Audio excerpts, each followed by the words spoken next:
दुनिया में हर इंसान की अपनी एक पहचान है।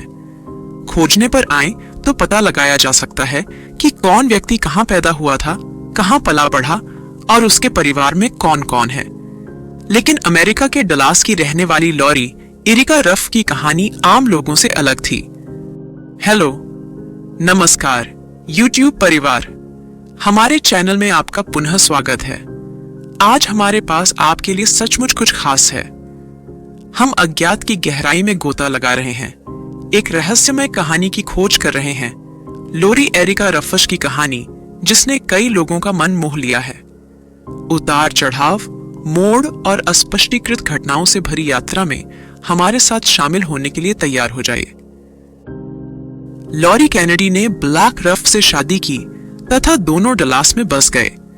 काफी सारे मिसकैरेज होने के बाद 2008 में लॉरी ने एक बेटी को जन्म दिया।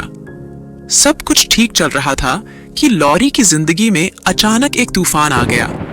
उसके पति को लगने लगा कि उनकी शादी कामयाब नहीं है तथा दोनों को तलाक ले लेना चाहिए।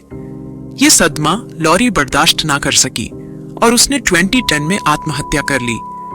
यहाँ तक की कहानी तो दुनिया में बहुत से लोगों के साथ घटित हो चुकी है, लेकिन हैरान कर देने वाली बातें तो लॉरी की मौत के बाद सामने आईं।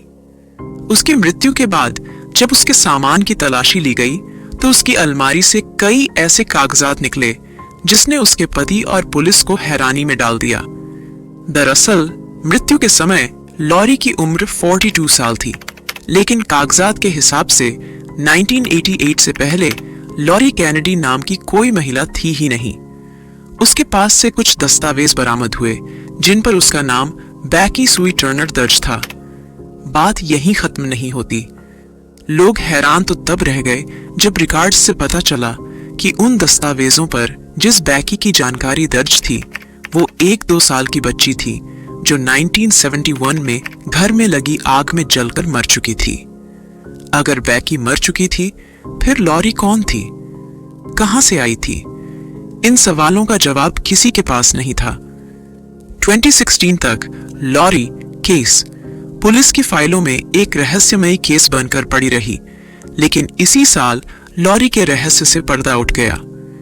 लॉरी के केस की तहकीकात कर रहे सोशल सिक्योरिटी एडमिनिस्ट्रेशन के इन्वेस्टिगेटर जॉय वेलिंग को 2015 में एक फोन आया। ये फोन न्यूक्लियर फिजिसिस्ट तथा फोरेंसिक जेनेलॉजिस्ट कॉलिन फिट्जपैट्रिक का था। दरअसल 2013 के बाद जब लॉरी की कहानी अखबारों में छपने लगी, तब से कॉलिन फिट्जपैट्रिक और ऑनलाइन ही इस केस की छानबीन में जुटे हुए थे।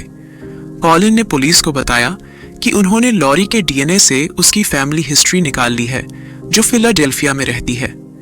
कॉलिन की बात पर भरोसा कर पुलिस जब उनके बताए हुए पते पर पूछताछ करने पहुंचे तो उन्होंने उस परिवार के लोगों को लॉरी का ड्राइविंग लाइसेंस दिखाया जिस पर उसकी फोटो थी। लाइसेंस को देखते ही परिवार के एक सदस्य ने चीखते हुए कहा कि ये तो किम्बरली है। ये लॉरी की मां का परिवार था तथा लॉरी का असली नाम किम्बरली मैकलिन था। जब वह 18 साल की थी तब अपने माता पिता के अलग होने के बाद वो घर से भाग गई थी।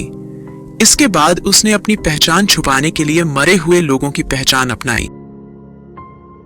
तो यह कहानी है लॉरी एरिका रफ उर्फ किम्बरली मारिया मैकलिन की। तो आपको कैसा लगा? कृपया नीचे कमेंट सेक्शन में कमेंट करें। आज के लिए बस इतना ही। मिलते हैं दूसरे वीडियो में।